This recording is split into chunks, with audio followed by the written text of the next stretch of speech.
What's up, Meta Nerds? This video is all about the Interdictor-class Cruiser, a capital ship used by the Galactic Republic and the Sith Empire, and we will take a specific look at the Leviathan, the flagship used by Darth Malak. Developed by Republic Sinar System, the same company that thousands of years later would build TIE fighters, had a length of 600 meters, or 1,969 feet, making it about 2/3 the length of a Victory-class Star Destroyer. At a width of 194 meters, or 636 feet, it was nearly 5 Jawa sandcrawlers across. And at a height of 182 meters, or 597 feet, it was as tall as 2 Zillo beasts. It came equipped with shielding, and had a Class 2 hyperdrive, the same kind that would be found in its successor, the Centurion, and its sublight speed was achieved with these 3 main thrusters and 4 auxiliary thrusters, a layout that would be used millennia later by the Imperial-class Star Destroyers. For its armament, it had 20 quad laser cannons, 4 turbo laser cannons, 2 ion cannons, 1 tractor beam, and 4 gravity well projectors. These gravity wells were a technological breakthrough for its time, and allowed the interdictor to rip nearby ships out of hyperspace, and would be able to prevent ships from fleeing through hyperspace as well.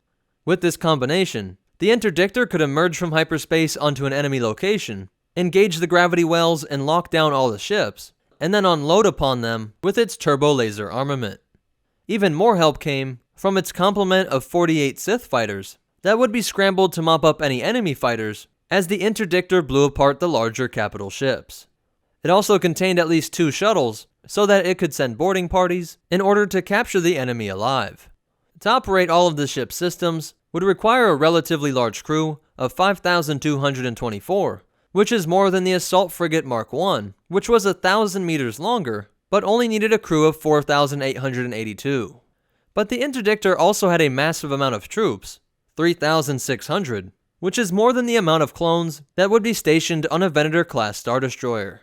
It is said that it could carry 11,000 tons of cargo, but this number seems way too small, as it's not even enough to transport 6 Rancors, but at least it was said to have enough consumables aboard to be able to last for 3 years out in space.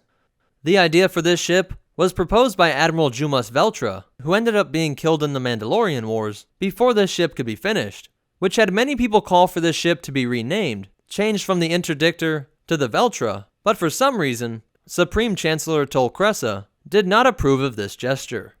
Even though they were designed by Sinar, they were built at the Corellian shipyards, but only one was ever produced in time to fight in the Mandalorian Wars, and it wasn't until Revan and Malak joined the Sith Empire that the commander of the Leviathan, Saul Karath, defected along with them, and together, they used the Star Forge to pump out tons of these capital ships.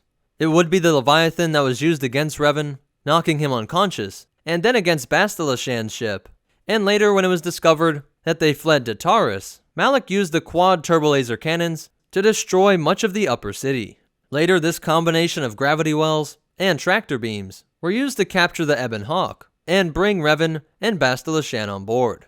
This site would be the location of a duel between Revan and his former apprentice Malak, but shortly after this ship would be destroyed during the Battle of Rakata Prime, when Revan was searching for a map to the Star Forge so that he could shut down this massive capital ship manufacturing plant. So that's it for the Interdictor-class Cruiser, but you definitely want to hear these cool facts and behind-the-scenes stuff. There are some inconsistencies between what Saul says in Knights of the Old Republic, that there was an entire fleet of interdictors in orbit over Taris, whereas in-game cutscenes make it look like the only one was the Leviathan, but it's said that if you man the gun turret on the Ebon Hawk, you can see 12 of these capital ships in orbit above the planet. The name Leviathan was inspired by the United Kingdom's Royal Navy Leviathan-class ships, which were themselves based on the French ship, the Courageux. In-game files have confused the Immobilizer 418 cruiser with the Interdictor-class Cruiser, and there was also the Imperial Star Destroyer that was also called the Interdictor, and which had gravity wells which served the same function. In Legends, you can say that gravity well technology stretches back to the time of the Old Republic, but in canon, the Galactic Empire's Interdictor was the first time that technology had been worked into a capital ship. But that's it for the Interdictor-class Cruiser. If you liked it, go ahead and hit that like button. And if you want to check out our social media, or ways that you can help support this channel, be sure to check out the description down below. If you want to see more, be sure to hit that subscribe button, and hit the bell icon so that you get notifications. But more important than all that, remember, penthouses are nice, but they're the very first thing hit in an orbital bombardment. And the Force will be with you, always.